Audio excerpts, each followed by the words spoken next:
Bismillahirrahmanirrahim. Assalamualaikum warahmatullahi wabarakatuh. Alhamdulillah sahabat sekalian yang semoga dirahmati oleh Allah Subhanahu wa taala. Kembali kita melanjutkan pembahasan kita kitab Al-Muqaddimatul Ajurumiyah yang ditulis oleh Syekh Muhammad bin Dawud As-Sinhaji rahimahullahu taala. Alhamdulillahirrabbilalamin. Kita telah menyelesaikan pembahasan tentang fa'il. Fa'il yakni adalah pelaku.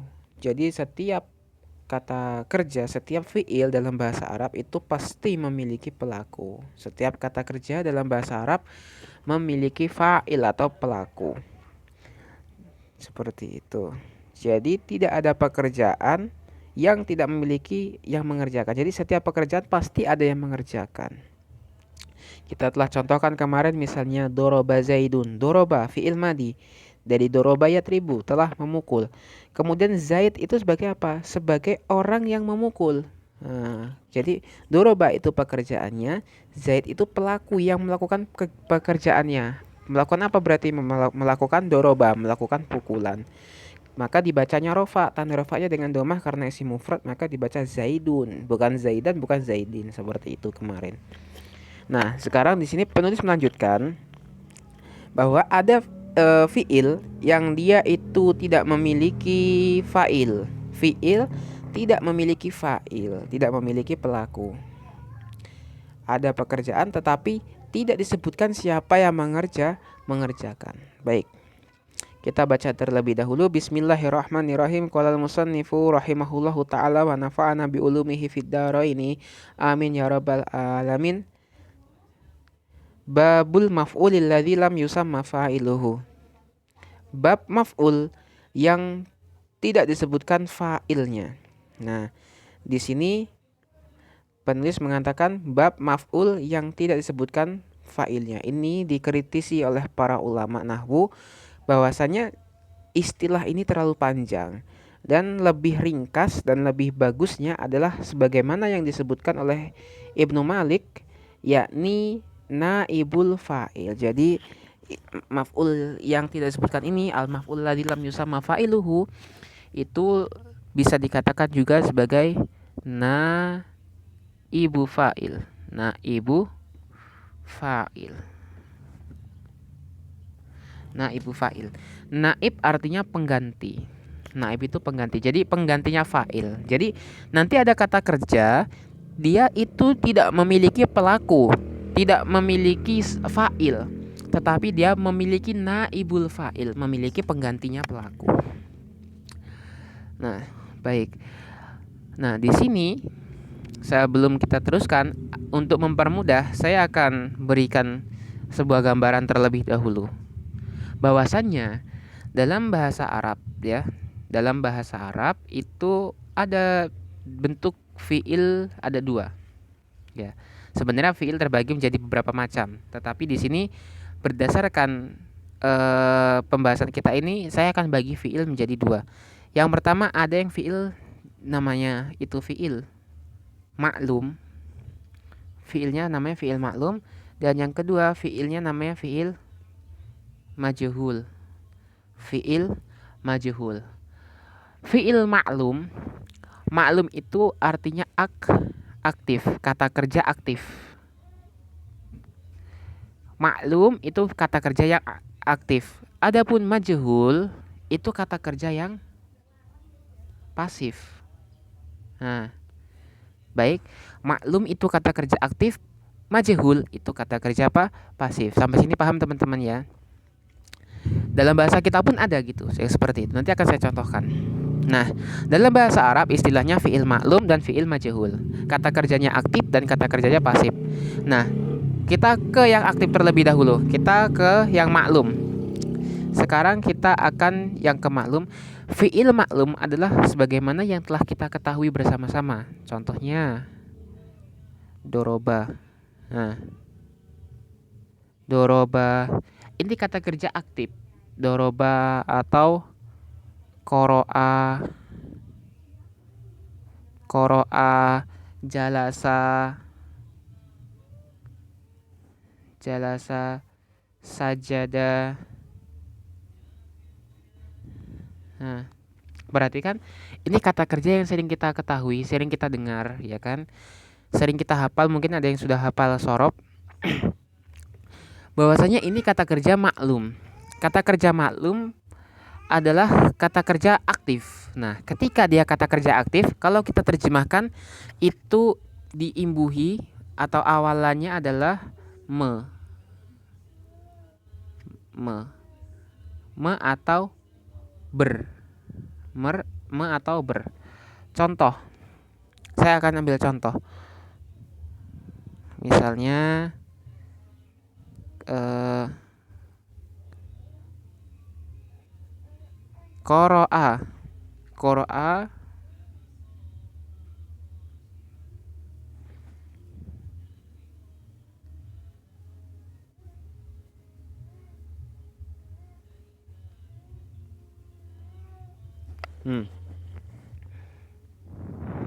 Nah, di sini koroa ini fiil maklum. Kita telah tahu ya, koroa yakra'u ya. Koroa yakra'u, koroa fiil madi. Mabni alal fathi. Nah, ini fiilnya maklum. Kata kerjanya aktif. Koroa artinya apa? Membaca. Koroa artinya membaca. Tuh, perhatikan membaca. Membaca. Membaca. Dari kata aslinya adalah kata baca. Kemudian kemasukan awalan me. Kenapa awalannya me? Karena ini maklum. Qoro'a Muhammad. Jadi Muhammad ini sebagai apa? Kita kemarin telah bahas Muhammad sebagai fa'il atau pelaku. Muhammad telah membaca apa yang dia baca, Al-Quran. Seperti itu. Jadi ketika kata kerjanya itu aktif, yakni kita terjemahkan dengan imbuhan me, maka dia memiliki subjek dan juga memiliki objek. Subjek adalah pelaku atau yang melakukan pekerjaannya. Kemudian objek atau dalam bahasa Arab dinamakan maf'ul, itu adalah sesuatu yang dikenai pekerjaan. Di sini Al-Quran. Kenapa Al-Quran? Karena Al-Quran adalah yang dibaca oleh Muhammad. Jadi telah membaca. Siapa yang telah membaca? Muhammad. Muhammad itu yang telah membaca. Apa yang dibaca Muhammad? Al-Quran. Faham? Jadi di sini Muhammad adalah fa'il. Kita kemarin telah bahas. Cara tahu itu fa'il gimana? Tanya. Qoro'a telah membaca. Siapa yang membaca? Muhammad. Oh, Muhammad sebagai fa'il. Gitu. Nah, kemudian objek itu juga kita bisa dengan pertanyaan. Apa? Apa yang Muhammad baca? Al-Quran. Oh, Al-Quran itu sebagai objek. Nah, objek itu dalam bahasa Arab itu namanya maf'ulun bih. Maf'ulun bih itu mansub. Tanda nasabnya ntar tergantung kan, kita telah bahas tanda nasab ada fathah, ada kemudian ya, kemudian ada hadfun nun dan seterusnya. Di sini tanda nasabnya dengan fathah. Kenapa? Karena isi mufrad. Baik. Nah, ini yang aktif. Ya, kita telah mengetahui ya. Nah, perbedaan antara kata kerja yang aktif. Nah, sekarang yang pasif. Kalau tadi qara'a Muhammadun. Sekarang kalau tadi qara'a Muhammadun artinya Muhammad membaca Quran, Al-Quran ya, membaca Quran. Muhammad membaca Quran, ini kata kerjanya aktif. Sekarang kalau kata kerjanya pasif, artinya bukan lagi me terjemahnya, tapi di atau ter. Di atau ter. Artinya berarti seperti apa sekarang? Maka kita katakan Quran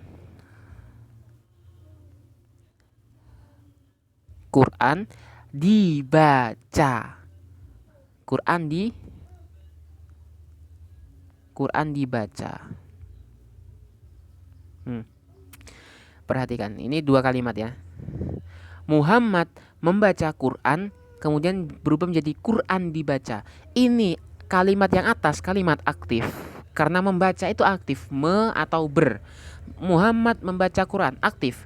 Yang bawah pasif, Quran dibaca oleh Muhammad. Quran dibaca oleh Muhammad, itu pasif. Nah, sekarang beda ya. Nah, maka yang aktif namanya maklum, yang pasif namanya majhul. Nah, sekarang kita berubah lagi ke yang bahasa Arab. Ini supaya mudah nanti. Kita kembali ke qoro'a tadi ya. Sekarang nggak perlu kasih harokat ya teman-teman ya, kayaknya qoro'a Muhammad al afwan. Qoro'a Muhammad al Quran. Taib. Muhammad telah membaca Al-Quran. Sekarang kalau kita mau rubah menjadi pasif, maka seperti apa teman-teman? Nah, kalau dalam bahasa Arab ketika kita merubah menjadi pasif, maka fa'ilnya kita hilangkan. Fa'ilnya siapa di sini? Muhammad, kita hilangkan. Fa'ilnya kita hilangkan. Kemudian ini apa tadi teman-teman namanya? Al-Quran sebagai apa tadi? Al-Quran sebagai objek. Sebagai objek dalam bahasa Arab disebut maf'ulun bih. Disebut sebagai maf'ulun bih. Maf'ulun bih i'rabnya mansub. Tanda nasabnya di sini tadi dengan fathah ya. Kemudian setelah kita hapus kata kerjanya, kemudian kita rubah si maf'ulnya ini, si objeknya ini kita rubah menjadi rofa. Al-Quran, nah ini kan isim mufrad. Tanda rofanya kemudian dengan apa? Kalau isim mufrad, tanda rofanya dengan dhammah. Gitu. Jadi ini dibuang, berarti ini kan pindah ke sini. Maka ini jadi rofa. Jadi nanti susunannya menjadi fiil, kemudian maf'ul yang berubah jadi rofa. Nah, cuman itu aja. Fa'ilnya nggak ada.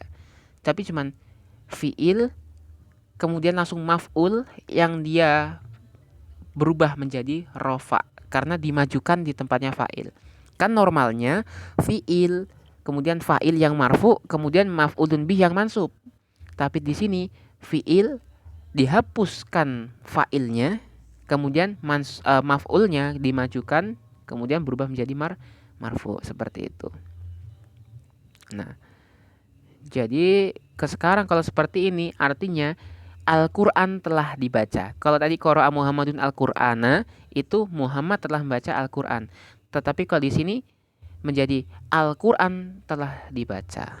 Fa'ilnya tidak diketahui. Siapa yang telah membaca Al-Quran nggak diketahui. Tetapi intinya Al-Quran telah dibaca. Nah, itu jadi pasif. Baik.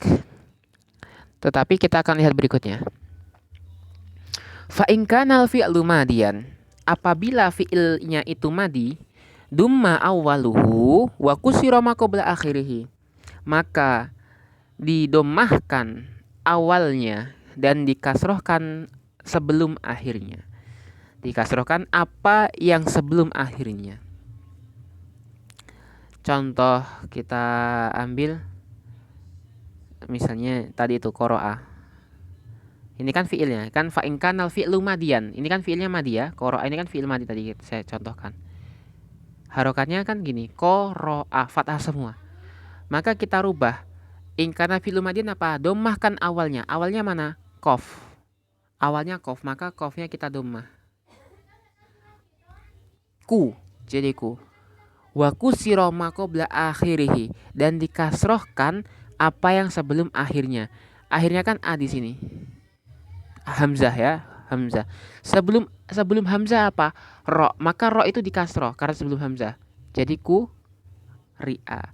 Kalau jalasa, kalau kita ambil jalasa dengan kaidah ini, jalasa kan juga fi'il madi ya. Jalasa fathah semua. Domahkan awalnya. Awalnya mana? Jim. Akhirnya apa? Sin. Sebelum akhirnya apa? Lam. Maka lamnya dikasroh. Julisa. Qara'a jadi kuri'a. Jalasa jadi julisa. Akala jadi ukila. Fataha jadi futiha. Ya. Apalagi? Doroba jadi duriba. Kemudian apa lagi? Apalagi teman-teman? Banyak ya teman-teman ya. Katabat jadi kutiba. Ya. Ya ayyuhalladzina amanu kutiba. Tuh perhatikan, kutiba alaikumusiyam. Perhatikan. Jadi kalau kembali lagi tadi berarti seperti ini. Dari qara'a Muhammadun Al-Qur'ana, jadi berarti afan quri'a. Afan hamzahnya bukan seperti ini. Quri'a Quri'al Qur'anu. Quri'al Qur'anu. Kalau ditanya, kok bisa quri'a? Ya, karena tadi itu domahkan awalnya, kasrohkan sebelum akhirnya. Kemudian Al-Qur'anu, kenapa kok dia didomahkan? Karena dia rofa. Aslinya dia itu maf'ulun bih atau sebagai objek. Maf'ulun bih itu mansub. Berhubung fa'ilnya itu kita buang, maka maf'ulun bihnya kita majukan menjadi marfu. Nah, maf'ulun bihnya jadi Al-Qur'anu bacanya. Jadi telah dibaca Al-Qur'an. Kemudian wa in kana mudhari'an, dan apabila fiilnya itu mudhari', dumma awaluhu wa futiha ma qabla akhirih, maka didomahkan awalannya, wa futiha ma qabla akhirih, dan difathahkan apa yang sebelum akhirnya. Kita contohkan tadi misalnya qara'a. Qara'a fi'il mudhari'nya yaqra'u. Yaqra'u. Baik. Kalau ikut kaidah ini, domahkan awalannya kemudian fathahkan sebelum akhirnya. Awalnya mana? Ya. Maka jadi yu. Jadi yu. Qaf tetap.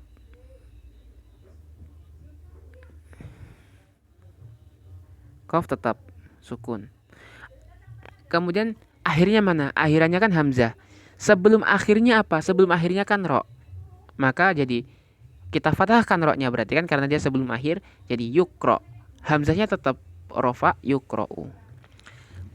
Yakro'u jadi yukro'u. Jalasa jadi yujlasu. Fataha jadi yuftahu.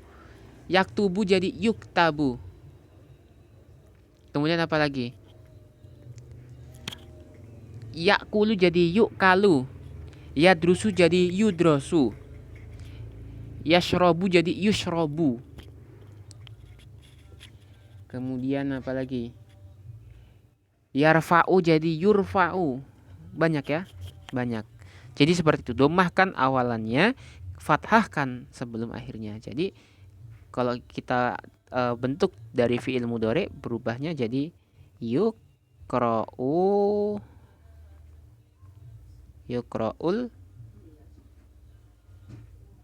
Qur'an. Afan? Yukra'ul Qur'anu, seperti itu. Mudah-mudahan paham ya teman-teman, karena memang ini pentingnya kita menggunakan papan tulis kalau kita belajar ilmu alat, litaudih ya, untuk lebih menjelaskan lagi. Jadi intinya seperti itu teman-teman. Kalau nanti ada yang masih belum jelas, silahkan boleh berkomentar di kolom komentar. Insya Allah bisa saling membantu dan saling belajar.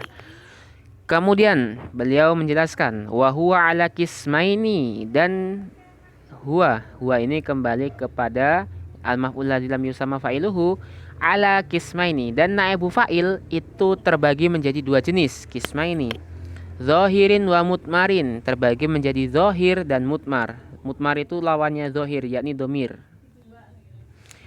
Jadi naibu fa'il itu bisa berbentuk isim zahir yang bentuknya terlihat ya. Ada juga yang bentuknya itu domir menggunakan kata ganti. Fadzahiru, adapun naibu fa'il yang bentuknya itu zahir, nahwu qaulika, sebagaimana ucapan engkau, duriba zaidun. Duriba zaidun. Nah, perhatikan. Duriba ini fi'il. Fi'il apa? Fi'il madi ya. Kemudian zaidun sebagai apa? Jangan katakan zaidun sebagai fa'il.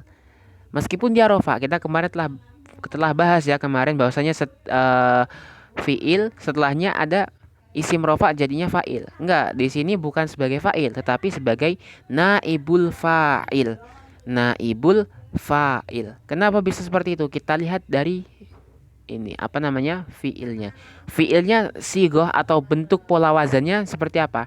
Awalnya didomahkan, ro karena dia sebelum akhir dikasrohkan. Ini kan pola naibul fa'il. Maka duriba zaidun, zaidun sebagai naibul fa'il karena fiilnya fiil majhul. Wa yutrabu zaidun, begitu pula yutrabu zaidun. Jangan katakan zaidun sebagai fa'il, tetapi zaidun di sini sebagai naibul fa'il. Kenapa? Karena fiilnya itu fiil majhul. Fiil majhul Ciri-cirinya apa? Kalau dia mudhari, di sini kan mudhari ini. Nah, didomahkan awalnya. Mana awalnya? Ya. Kemudian difathahkan sebelum akhirnya. Akhirnya kan ba, sebelum akhir ro, berarti yud robu. Kalau dia maklum yat ribu kan gitu. Jadi gimana cara kita bedakan kapan kita mengatakan Zaid ini sebagai fa'il dan kapan kita mengatakan Zaid itu sebagai naibu fa'il? Mudah saja teman-teman. Kita tinggal lihat fi'ilnya. Nah, kita tinggal lihat fi'ilnya. Kalau fi'ilnya itu dia maklum ya, maklum, maka dia Zaid di sini sebagai fa'il. Tetapi kalau fiilnya itu cocok atau mengikuti pola majhul tadi itu, domah awalannya kasroh sebelum akhir, domah awalan fathah sebelum akhir, maka si Zaid itu kita katakan sebagai naibul fa'ili. Jadi yudrabu Zaidun artinya telah dipukul si Zaid. Kalau yadribu Zaid, Zaid telah memukul. Nah, beda teman-teman, hati-hati ya. Yadribu Zaid, Zaid memukul. Yudrabu Zaid, Zaid dipukul. Nah, kalau yang aktif Zaidnya yang mukul, tetapi kalau yang pasif justru si Zaid menjadi korban pemukulan gitu. Wa ukrima amrun, ini tinggal contoh-contoh teman-teman. Wa ukrima amrun, ukrima fi'il madi ya kan, ala sigotil majhul, karena domah awalnya kasroh sebelum akhirnya ya kan. Kan akhirnya kan mim, sebelum akhirnya apa? Ro, ro-nya di kasroh jadi ukrima amrun. Ukrima amrun, amrun sebagai naibu fa'il, yukromu fi'il mudhari marfu'un ya kan, ala sigotil majhul, amrun naibul fa'il marfu'un. Seperti itu contoh-contoh yang dohir. Wal mutmarusna asyara, dan yang berbentuk domir itu ada 12. Nah, ini kita kemarin telah bahas di bab fa'il, di sini kurang lebih sama. Nahwu qaulika, sebagaimana ucapan engkau, duri betu wa duri bena, waduri beta waduri beti waduri betuma waduri betun waduri betunna waduri ba waduri bat waduri ba waduri bu waduri bena.